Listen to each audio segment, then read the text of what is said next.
Olá, seja bem-vindo ao seu amigo economista. Hoje vamos falar sobre salários no esporte. Copa do Mundo de futebol feminino acontecendo ao mesmo tempo que a Copa América de futebol masculino. E aí a polêmica surgiu de uma maneira muito contundente. As mulheres ganham muito menos do que os homens no futebol. Por que isso acontece? A resposta imediata de muita gente foi simplesmente machismo. Bom, eu particularmente acho que sim, existe machismo no esporte, no mercado de trabalho, mas isso não explica totalmente esse caso. Na verdade, para esse caso específico, eu penso que explica muito pouco. Eu vou apresentar meus argumentos. Como a gente pode definir machismo no mercado de trabalho? Bom, quando homens e mulheres atuam em posições similares e o homem ganha mais. Ou o homem é promovido com mais facilidade, enfim, tem uma carreira privilegiada nesse sentido. É claro que eu estou simplificando muito, estou dizendo só a essência do argumento. E muitas vezes isso é muito difícil de identificar. A função não é exatamente a mesma, enfim. É sempre muito difícil você afirmar categoricamente que foi machismo. Mas sim, ele existe e deve ser combatido.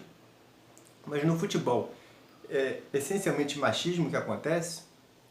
Bom, eu acho que dentro mesmo do mesmo esporte, futebol masculino, que é mais tradicional, mais conhecido, existem campeonatos onde os atletas recebem mais e outros onde os atletas recebem menos.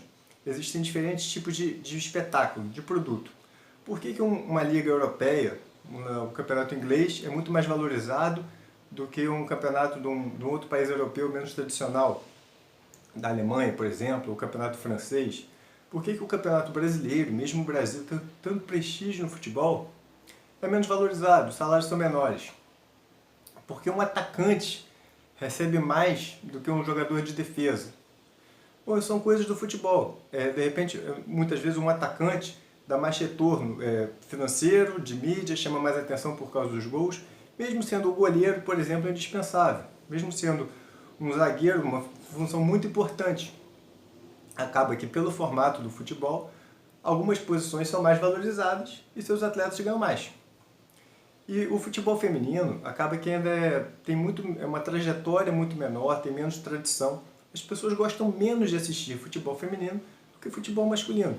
As pessoas pagam menos, valorizam menos, por exemplo, no mundo, o Campeonato Brasileiro do que o Campeonato espanhol. Por isso, os salários na Espanha são muito mais altos do que o Campeonato Brasileiro, mesmo sendo todos homens. Por isso, o Neymar, jogando no campeonato que não é tão de primeira linha assim, o campeonato francês, ganha mais do que muitos outros jogadores. A Marta ganha menos porque ela atua num segmento que é menos valorizado. É menos valorizado porque isso é machismo, porque as pessoas preferem o esporte masculino? Futebol, ele domina o esporte no mundo de uma maneira muito contundente, e principalmente no Brasil. Então, é muito dinheiro envolvido no futebol masculino, o futebol feminino é muito mais recente. Então, isso aí não dá para comparar e reduzir a machismo a diferença de salário. Por exemplo, os Estados Unidos é um exemplo muito interessante. O país é muito tradicional no futebol feminino e tem pouca expressão no futebol masculino.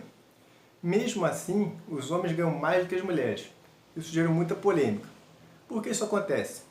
Mesmo eles sendo piores comparativamente, a seleção masculina de futebol dos Estados Unidos é ruim, não foi nem para a última Copa do Mundo, mas eles atuam no futebol masculino que paga globalmente, de modo geral, salários maiores. E a seleção feminina, embora superpoderosa, favorita, grande campeã, é um mercado onde circula menos dinheiro. Então, são segmentos diferentes que minimizam, de alguma forma, limitam simplesmente a explicação de machismo. Existe machismo no esporte também? Sim, bastante. Mas, por exemplo, uma coisa que agora as televisões estão dando mais abertura para o esporte feminino, principalmente o futebol feminino, incentivando isso e colocando esses argumentos de machismo. Mas, do meu ponto de vista, que aí já extrapola um pouquinho da economia, uma postura absolutamente machista que acontece durante as transmissões esportivas é falar simplesmente da beleza física das meninas. E coisa que não acontece, ou acontece infinitamente numa escala menor, em relação ao esporte masculino. Então, mais importante do que valorizar, as mulheres ganham menos por uma questão de machismo, é não ter um comportamento machista durante as transmissões. Não valorizar a mulher pela beleza física dela, mas valorizar ela pelo desempenho esportivo. O desempenho esportivo, comparando homens e mulheres, o homem é naturalmente mais forte, então, assim, historicamente mais popular o esporte masculino. As mulheres muitas vezes passaram a competir depois, então tem um histórico menor. Então isso explica boa parte da diferença de tradição, de impacto e tudo mais. Mas um grande caminho que eu penso para você valorizar o esporte feminino é parar de falar da beleza da atleta, falar simplesmente do seu desempenho esportivo, que ela está lá para competir, ela não está lá como modelo. E como é o esporte masculino, você vai falar do jogo, vai falar da estratégia, vai falar se o cara é bonitão, se o cara, enfim, alguma característica física. Vai falar simplesmente do jogo. Então, enfim, para concluir, sim, existe machismo no esporte, isso deve ser combatido, mas a diferença salarial, penso eu, é muito mais explicada por fatores econômicos do que por fatores simplesmente sociais. Pense nisso. Um abraço.